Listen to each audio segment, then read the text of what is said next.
आज की कहानी है क्यों टूट गए मेनका के सारे सपने। दोपहर का खाना खाकर मेनका थोड़ी देर आराम करने के लिए कमरे में आई ही थी कि तभी दरवाजे की घंटी बज उठी। मेनका ने झल्लाते हुए दरवाज़ा खोला। सामने डाकिया खड़ा था।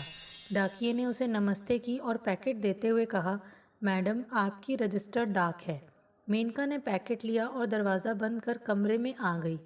वह पैकेट देखते ही समझ गई कि इसमें एक किताब है।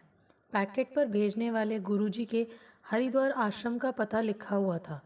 मेनका की ज़रा भी इच्छा नहीं हुई कि वह उस किताब को खोलकर देखे या पढ़े। वह जानती थी कि यह किताब गुरु सदानंद ने लिखी है। सदानंद उसके पति अमित का गुरु था। वह उठते बैठते सोते जागते हर समय गुरुजी की ही बातें करता था, जबकि मेनका किसी गुरुजी को नहीं मानती थी। मेनका ने किताब का पैकेट एक तरफ रख दिया। अजीब सी कड़वाहट उसके मन में भर गई। उसने बिस्तर पर लेटकर आंखें बंद कर लीं। साथ में उसकी 3 साल की बेटी पिंकी सो रही थी। मेनका समझ नहीं पा रही थी कि उसे अमित जैसे अपना गुरु का अंधभक्त जीवन साथी मिला है तो इसमें किसे दोष दिया जाए। शादी से पहले मेनका ने अपने सपनों के राजकुमार के पता नहीं कैसे कैसे सपने देखे थे। सोचा था कि शादी के बाद वह अपने पति के साथ हनीमून पर शिमला, मसूरी या नैनीताल जाएगी। पहाड़ों की खूबसूरत वादियों में उन दोनों का यादगार हनीमून होगा। मेनका के सारे सपने शादी की पहली रात को ही टूट गए थे। उस रात वह अमित का इंतज़ार कर रही थी। काफ़ी देर के बाद अमित कमरे में आया था। अमित ने आते ही कहा था, देखो मेनका, आज की रात का हर कोई बहुत बेचैनी से इंतज़ार करता है, पर मैं उनमें से नहीं हूँ। मेरा खुद पर बहुत कंट्रोल है। मेनका चुपचाप सुन रही थी। सदानंद मेरे गुरुजी हैं। हरिद्वार में उनका बहुत बड़ा आश्रम है। मैं कई सालों से उनका भक्त हूँ। उनके उपदेश मैंने कई बार सुने हैं। उनकी इच्छा के खिलाफ मैं कुछ भी करने की सोच ही नहीं सकता। मैंने तो गुरुजी से कह दिया था कि मैं शादी नहीं करना चाहता, पर गुरुजी ने कहा था कि शादी ज़रूर करो, तो मैंने कर ली। मेनका चुपचाप अमित की ओर देख रही थी। अमित ने आगे कहा था, देखो मेनका, आज की रात हमारी अनोखी रात होगी। हम नए ढंग से शादीशुदा ज़िंदगी की पहली रात मनाएंगे। मेरे पास गुरुजी की कई किताबें हैं। मैं तुम्हें एक किताब से गुरुजी के उपदेश सुनाऊंगा, जिसे सुनकर तुम भी मान जाओगी कि हमारे गुरुजी कितने ज्ञानी और महान हैं। और हाँ मेनका, मैं तुम्हें एक बात और भी बताना चाहता हूँ।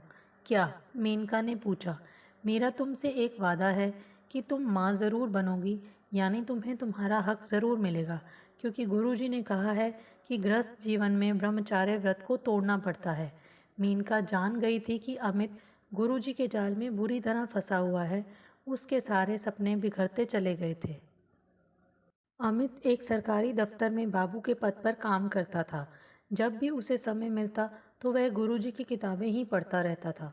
एक दिन किताब पढ़ते हुए अमित ने कहा था, मेनका, गुरुजी के प्रवचन पढ़कर तो ऐसा मन करता है कि मैं भी सन्यासी हो जाऊं। यह सुनकर मेनका को ऐसा लगा था मानो कुछ तेज सा पिघलकर उसके दिल को कचोट रहा है। वह शांत आवाज़ में बोल उठी थी, मेरे लिए तो तुम अब भी सन्यासी ही हो। ओह मेनका, मैं मजाक नहीं कर रहा हूँ, मैं सच कह रहा हूँ। अगर तुम गुरुजी की यह किताब पढ़ लो, तुम भी सन्यासिनी हो जाने के लिए सोचने लगोगी। अमित ने वह किताब मेनका की ओर बढ़ाते हुए कहा था, अगर इन गुरुओं की किताबें पढ़कर सभी सन्यासी हो गए तो काम कौन करेगा? मैं गृहस्थ जीवन में सन्यास की बात क्यों करूं? अगर तुम्हारी तरह मैं भी सन्यासी बनने के बारे में सोचने लगूंगी तो हमारी बेटी पिंकी का क्या होगा? बिना माँ बाप के औलाद किस तरह पलेगी? बड़ी होकर उसकी क्या हालत होगी? उसके मन में हमारे लिए प्यार नहीं, नफ़रत होगी। इस नफ़रत के ज़िम्मेदार हम दोनों होंगे। जिस बच्चे को हम पाल पोस नहीं सकते, उसे पैदा करने का हक भी हमें नहीं है, और जिसे हमने पैदा कर दिया है उसके प्रति हमारा भी तो कुछ फ़र्ज़ है। मेनका ने कहा था। अमित ने कोई जवाब नहीं दिया था। एक दिन दफ्तर से लौटकर अमित ने कहा था, मेनका, मेरे दफ्तर में 3 दिन की छुट्टी है। मैं सोच रहा हूँ कि हम दोनों गुरुजी के आश्रम में हरिद्वार चलेंगे। मैं क्या करूँगी वहाँ जाकर? जब से हमारी शादी हुई है तुम एक बार भी वहाँ नहीं गई हो। अब तो तुम माँ भी बन चुकी हो, हमें गुरुजी का आशीर्वाद लेना चाहिए। वे हमारे भगवान हैं। मेरे नहीं, सिर्फ तुम्हारे। जहाँ तक आशीर्वाद लेने की बात है, वह भी तुम ही ले लो। मुझे नहीं चाहिए किसी गुरु का आशीर्वाद। मेनका, मैंने फ़ोन करके पता कर लिया है। गुरुजी अगले 1 हफ्ते तक आश्रम में ही हैं। तुम मना मत करो। देखो अमित, मैं नहीं जाऊंगी, मेनका ने कड़े शब्दों में कहा था। अमित को गुरुजी से मिलने के लिए अकेले ही हरिद्वार जाना पड़ा था। 3 दिन बाद अमित गुरुजी से मिलकर घर लौटा तो बहुत खुश था। दर्शन हो गए गुरुजी के? मेनका ने पूछा। हाँ, मैंने तो गुरुजी से साफ साफ कह दिया था कि आपकी शरण में यहाँ आश्रम में आना चाहता हूँ, हमेशा के लिए। गुरुजी ने कहा कि अभी नहीं, अभी वह समय बहुत दूर है। कभी मेनका से बात कर उसे भी समझाएंगे। वे भला मुझे क्या समझाएंगे? क्या मैं कोई गलत काम कर रही हूँ या कोई छोटी बच्ची हूँ? तुम ही समझते रहो और आशीर्वाद लेते रहो, मेनका ने कहा था। तभी मेनका को पिंकी के रोने की आवाज़ सुनाई पड़ी। पिंकी नींद से जाग चुकी थी। मेनका उसे थपकियां देकर दोबारा सुलाने की कोशिश करने लगी। शाम को अमित दफ्तर से लौटकर आया तो मेनका ने कहा, आज आपके गुरुजी की किताब आई है डाक से। इतना सुनते ही अमित ने खुश होकर कहा, कहाँ है लाओ। मेनका ने अमित को किताब का वह पैकेट दे दिया। अमित ने पैकेट खोलकर किताब देखी। कवर पर गुरुजी का चित्र छपा था। दाढ़ी, मूछें सफाचट, घुटा हुआ सिर, चेहरे पर तेज व आंखों में खिंचाव था। अमित ने मेनका को गुरुजी का चित्र दिखाते हुए कहा, देखो मेनका, गुरुजी कितने आकर्षक और तेजवान लगते हैं। ऐसा मन करता है कि मैं हरदम इनको देखता ही रहूं।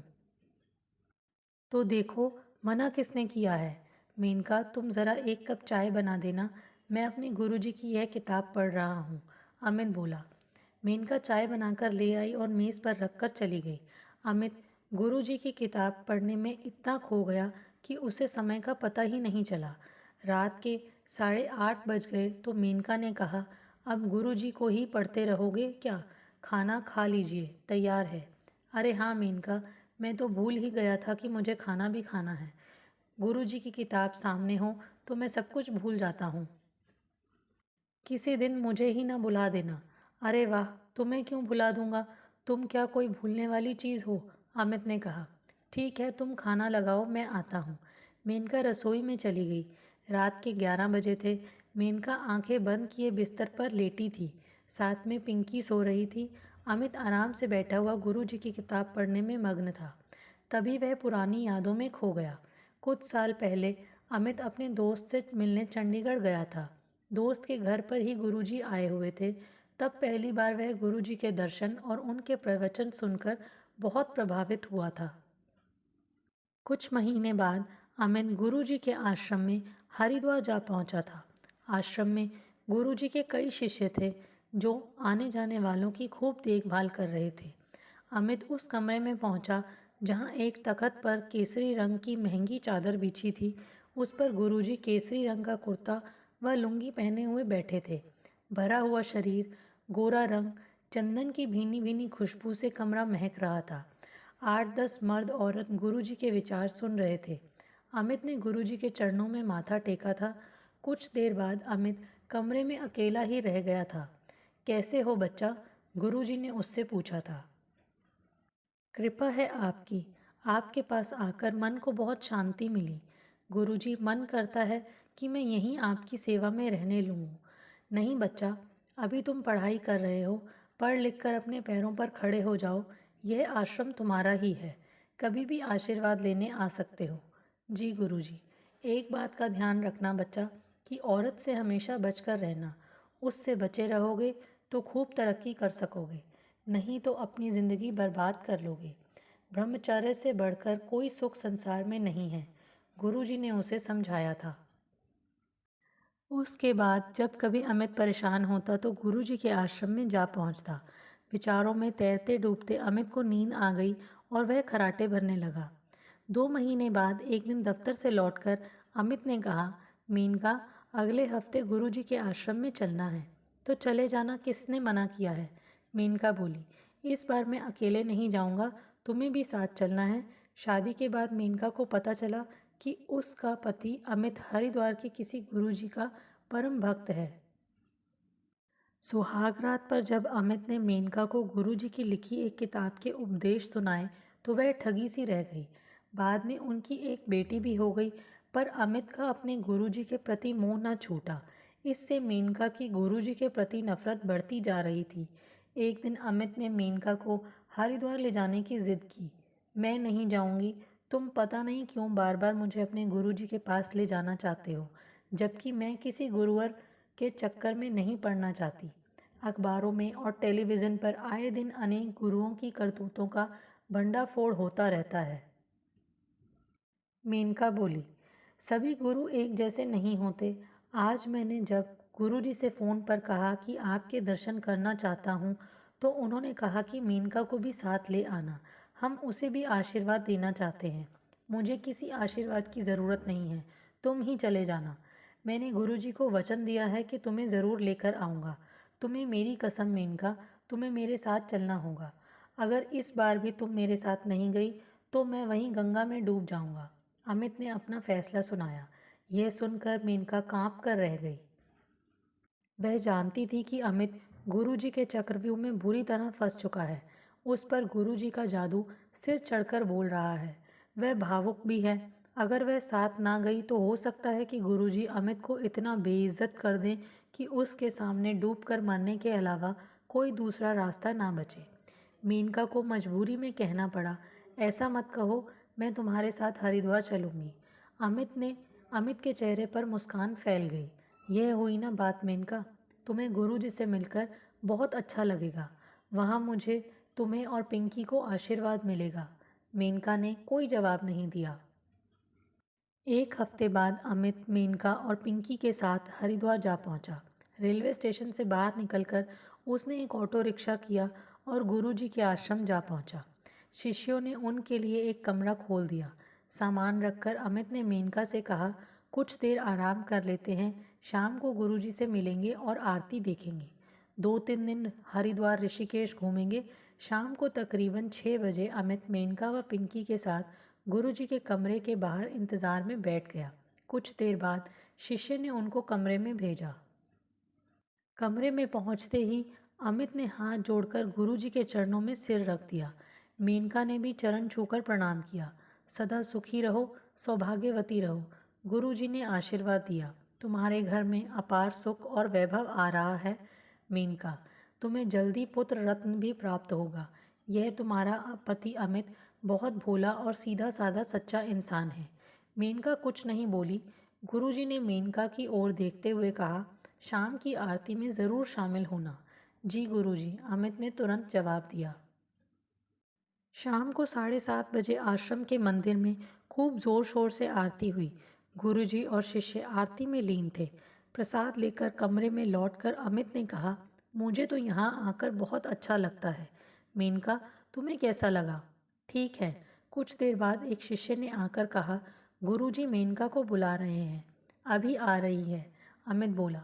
जाओ मेनका, लगता है गुरुजी तुम्हें कुछ खास आशीर्वाद देना चाहते हैं। मैं अकेली नहीं जाऊंगी, मेनका ने कहा। अरे मेनका, हम तो भाग्यशाली हैं, गुरुजी हमें बुलाकर दर्शन और आशीर्वाद दे रहे हैं। बहुत से लोग तो इनसे मिलने को तरसते रहते हैं। जाओ, देर ना करो, पिंकी यहीं है मेरे पास, अमित ने कहा। मेनका को अकेले ही जाना पड़ा। वह धड़कते दिल से नमस्कार कर गुरुजी के सामने बैठ गई। तख्त पर बैठे हुए गुरुजी ने उसकी ओर देखकर कहा, मेनका, तुम्हारा भविष्य बहुत ही उज्जवल है। ज़रा अपना हाथ दिखाओ, हम देखना चाहते हैं कि तुम्हारा भाग्य क्या कह रहा है। मेनका ने ना चाहते हुए भी गुरुजी की तरफ अपना हाथ बढ़ा दिया। उसकी कोमल हथेली पकड़कर गुरुजी गंभीर मुद्रा में खो गए। मेनका के दिल की धड़कनें बढ़ने लगीं। उसे यह सब ज़रा भी अच्छा नहीं लग रहा था। देखो मेनका, जब तक अमित तुम्हारे पास है तुम्हें बहुत सुख मिलेगा। पर कहते कहते गुरुजी रुक गए। लेकिन क्या गुरुजी? मेनका चौंकी। अमित ज़्यादा दिनों तक तुम्हारी ज़िंदगी में नहीं रहेगा। वह तुम्हारी ज़िंदगी से काफ़ी दूर निकल जाएगा। बिना पति के पत्नी की हालत कटी पतंग की तरह होती है। यह तुम भी अच्छी तरह जानती हो। मुझे अमित और तुम्हारे बीच के संबंध के बारे में पूरी जानकारी है। जो तुम चाहती हो वह नहीं चाहता। गुरुजी, इसमें गलती पर कौन है? मेनका ने पूछा। गलती पर कोई नहीं है, अपने अपने सोचने का ढंग है। मैं तुम्हारे मन की हालत समझ रहा हूँ। तुम एक प्यासी नदी की तरह हो मेनका। तुम सुंदर ही नहीं, बहुत सुंदर हो, पर तुम्हारे रूप का असर अमित पर ज़रा भी नहीं पड़ रहा है। अमित इस समय मेरे प्रभाव में है। अगर मैं चाहूँ तो वह कभी भी सब कुछ छोड़कर मेरी शरण में आ सकता है। गुरुजी ने मेनका की ओर देखते हुए कहा, आप कहना क्या चाहते हैं? मेनका, तुम जितनी सुंदर हो, अमित उतना ही भोला है। वह तुम्हारी इच्छाओं को आज तक समझ नहीं पाया। तुम्हारा यह सुंदर रूप देखकर मेरी प्यास बढ़ गई है। मैं भी एक प्यासा सागर हूँ। कहते हुए गुरुजी ने मेनका की हथेली चूमनी चाही। मेनका को लगा जैसे उसके शरीर में कोई बिच्छू डंक मार देना चाहता है। उसने एक झटके से अपना हाथ छुड़ाकर कहा, यह क्या कर रहे हैं आप? यहाँ बुलाकर आप ऐसी हरकतें करते हैं क्या? मेनका, तुम्हें मेरी बात माननी होगी, नहीं तो तुम्हारा अमित तुम्हें छोड़कर मेरी शरण में आ जाएगा। उसके बिना क्या तुम अकेली रह लोगी?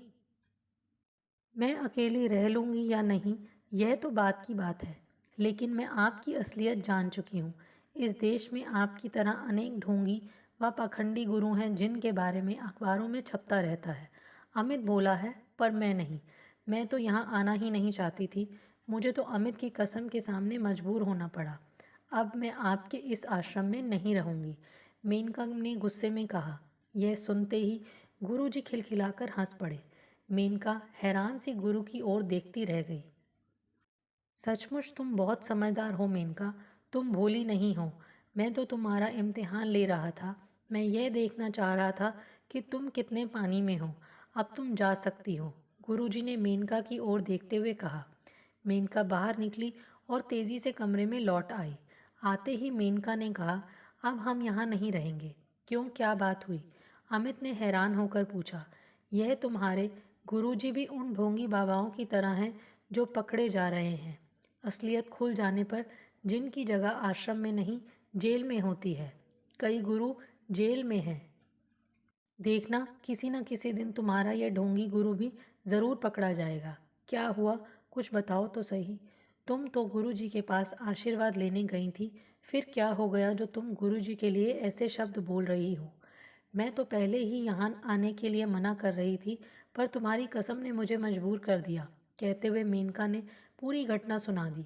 अमित कुछ कहने ही वाला था, तभी एक शिष्य ने कमरे में आकर कहा, अमित जी, आपको गुरुजी बुला रहे हैं। अमित शिष्य के साथ चल दिया। मेनका धड़कते दिल से कमरे में बैठी रही।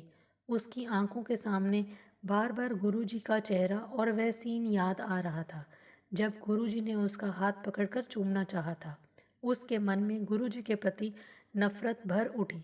कुछ देर बाद अमित लौटा और बोल उठा, मेनका, यह तुमने अच्छा नहीं किया जो गुरुजी की बेइज्जती कर दी। गुरुजी ने तो तुम्हें आशीर्वाद देने के लिए बुलाया था, लेकिन तुमने गुरुजी की शान में ऐसी बातें कह दी जो नहीं कहनी चाहिए थी। अब तुम्हें मेरे साथ चलकर गुरुजी से माफ़ी मांगनी पड़ेगी। यह सुनकर मेनका समझ गई कि गुरुजी ने अमित से झूठ बोला। वह बोली, अमित, यहाँ आकर तो मैं बेइज्जत हुई हूँ। गुरुजी ने जो हरकत मेरे साथ की है, उसके बाद तो मैं ऐसे गुरु की शक्ल भी नहीं देखना चाहूँगी। माफ़ी मांगने का तो सवाल ही नहीं उठता। अमित का भी पारा ऊपर चढ़ने लगा। वह मेनका को घूरते हुए बोला, मेनका, मुझे गुस्सा ना दिलाओ। मेरे गुरुजी झूठ नहीं बोलते।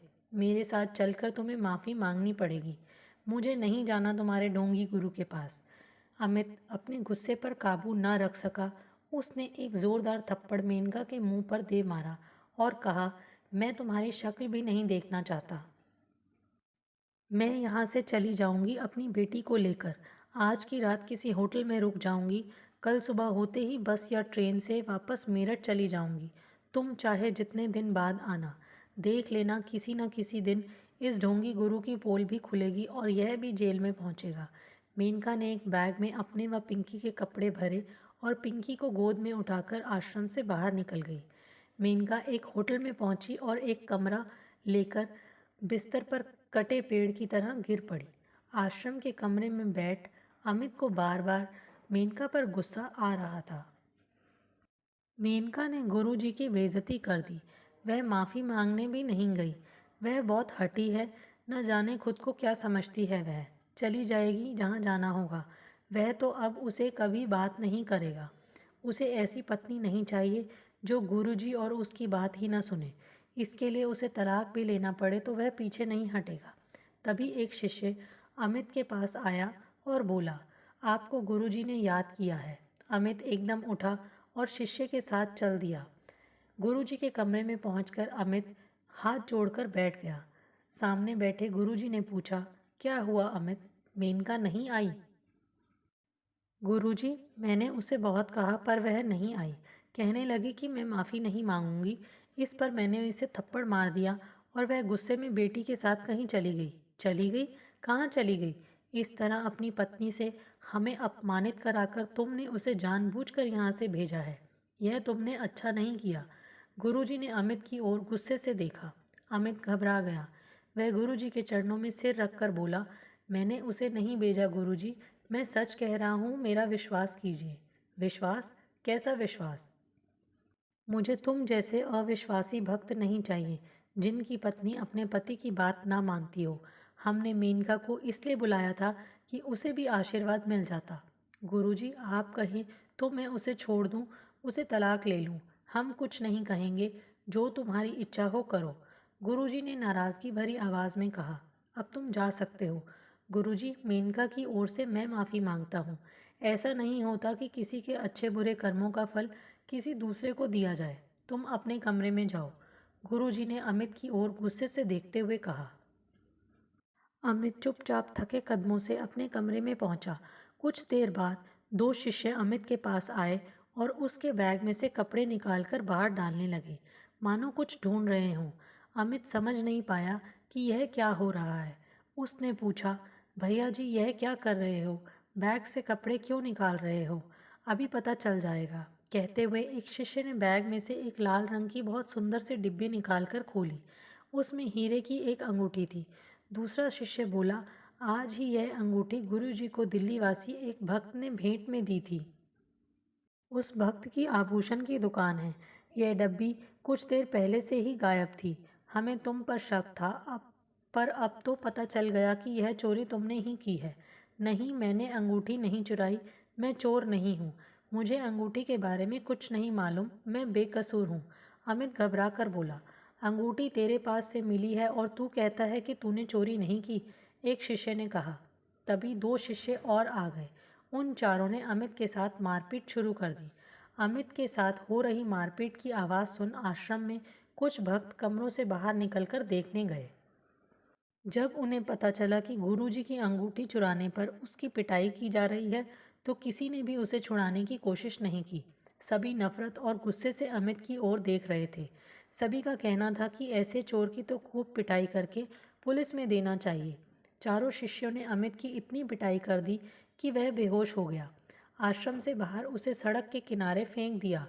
गाड़ियां आती जाती रहीं। लोग देखते रहे कि सड़क के किनारे कोई शख्स पड़ा हुआ है। पुलिस की गश्ती गाड़ी उधर से जा रही थी। सड़क के किनारे किसी को पड़ा हुआ देखकर गाड़ी रुकी। दरोगा और दो सिपाही उतरे। उन्होंने अमित को देखा। उसके चेहरे पर मार पिटाई के निशान थे। मुंह व सिर से खून भी निकला था। पुलिस ने उसे उठाकर जिला अस्पताल में भर्ती करा दिया। डॉक्टर से कह दिया कि जब यह होश में आ जाए तो सूचना दे देना। सुबह तकरीबन 7 बजे अमित को होश आया तो उसका शरीर बुरी तरह से दुख रहा था। डॉक्टर ने अमित के पास आकर पूछा, आपका नाम? अमित। क्या रात को किसी से झगड़ा हो गया था? डॉक्टर ने सवाल किया। अमित ने सब कुछ बता दिया कि वह गुरुजी का एक भक्त है, पत्नी के साथ यहाँ आश्रम में आया था। रात पत्नी से कहा सुनी होने पर वह चली गई। गुरुजी के शिष्यों ने उस पर चोरी का आरोप लगाकर मार पिटाई कर सड़क पर फेंक दिया। तुम्हारा समय अच्छा है अमित कि उन शिष्यों ने तुम्हारी जान नहीं ली। वे तुम्हें बेहोशी की हालत में गंगा में भी फेंक सकते थे। अब उन्होंने तुम्हारा बैग, मोबाइल वगैरह सामान ज़रूर फेंक दिया होगा गंगा में। अमित चुप रहा। अब तुम्हारी पत्नी कहाँ होगी? डॉक्टर ने पूछा। पता नहीं, वह बेटी को लेकर चली गई थी। रात को किसी होटल में रुकेगी। सुबह बस या ट्रेन से वापस जाने की बात कह रही थी। उसके पास मोबाइल फ़ोन होगा। ज़रा उसका नंबर बताओ। अमित ने मेनका का मोबाइल नंबर डॉक्टर को बताया। डॉक्टर ने नंबर मिलाया तो उधर घंटी बजने लगी। हेलो, उधर से आवाज़ सुनाई दी। मैडम, मेनका बोल रही हूँ। हाँ, बोल रही हूँ। आप कौन? मैं यहाँ सिविल अस्पताल से डॉक्टर विपिन बोल रहा हूँ। आपके पति अमित यहाँ अस्पताल में भर्ती हैं। अब वे काफ़ी ठीक हैं, लीजिए उनसे बात कीजिए। कहते हुए डॉक्टर ने मोबाइल अमित को दे दिया। हेलो, अमित की कराती सी आवाज़ निकली। क्या हुआ, तुम ठीक तो हो ना? अस्पताल में क्यों? तुम्हारी तो आवाज़ भी नहीं निकल रही है। तुम यहाँ आ जाओ मेनका, मैं तुम्हारे बगैर जी नहीं सकूँगा। कहते कहते अमित को रुलाई आ गई। मैं आ रही हूँ, बस अभी पहुँच रही हूँ। उधर से मेनका की घबराई सी आवाज़ सुनाई पड़ी। डॉक्टर ने पुलिस को सूचना दे दी कि अमित को होश आ गया है। कुछ देर बाद चिंतित व डरी सी मेनका पिंकी के साथ अस्पताल में अमित के पास पहुंची। अमित के चेहरे पर चोट के निशान थे, सिर पर पट्टी बंधी हुई थी। अमित को देखते ही वह कांप उठी। उसने पूछा, यह कैसे हुआ? अमित ने सब कुछ बता दिया। तभी दरोगा व एक सिपाही उनके पास आए। दरोगा ने पूछा, अब कैसे हो आप? ठीक हूँ, अमित ने कहा। यह मेरी पत्नी और बेटी हैं। अच्छा, अब आप यह बताओ कि हमें क्या करना है? आप चाहें तो रिपोर्ट लिखा सकते हो। नहीं सर, हमें कोई रिपोर्ट नहीं लिखवानी है। हमें यह भी पता चल गया है कि गुरुजी की पहुंच ऊपर तक है। कई मंत्री व बड़े बड़े नेता भी यहाँ आश्रम में आते रहते हैं। गुरुजी का कुछ नहीं बिगड़ेगा। अमित ने कहा, जिस दिन भी इस शैतान गुरु के पाप का घड़ा भर जाएगा, उस दिन यह भी नहीं बचेगा। मेनका बोली।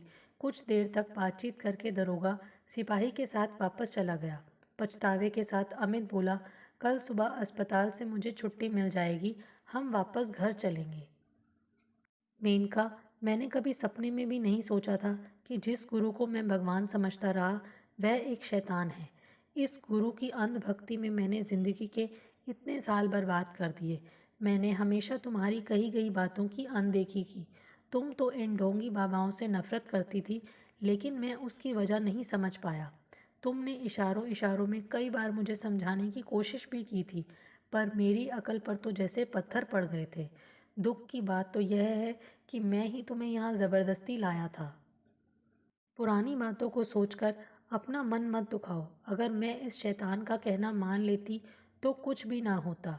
तुम पर कोई आरोप ना लगता, मार पिटाई भी ना होती और ना ही मुझे पिंकी के साथ होटल में जाना पड़ता। मैं उन औरतों जैसी नहीं जो अपने पति से विश्वासघात कर ऐसे ढोंगी गुरु की हर बात मान लेती हैं। मेनका बोली। मेनका, तुम तो बहुत पहले से ही मुझे समझा रही थी, पर मैं ही गहरी नींद में आंखें बंद किए हुए था। काश मैं भी तुम्हारी तरह गुरुजी के जाल में ना फंसता। कोई बात नहीं, जब जागो तभी सवेरा। मेनका ने अमित की ओर देखते हुए कहा। अमित एक नई सीख लेकर अस्पताल से सीधा अपने घर की ओर चल दिया। उसने मन में ठान लिया था कि घर जाते ही वह उस ढोंगी गुरु के दिए गए सामान को फेंकवा देगा। दोस्तों, आपको हमारी ये कहानी कैसे लगी? प्लीज़ कमेंट्स करके बताइए। Thanks for watching this video.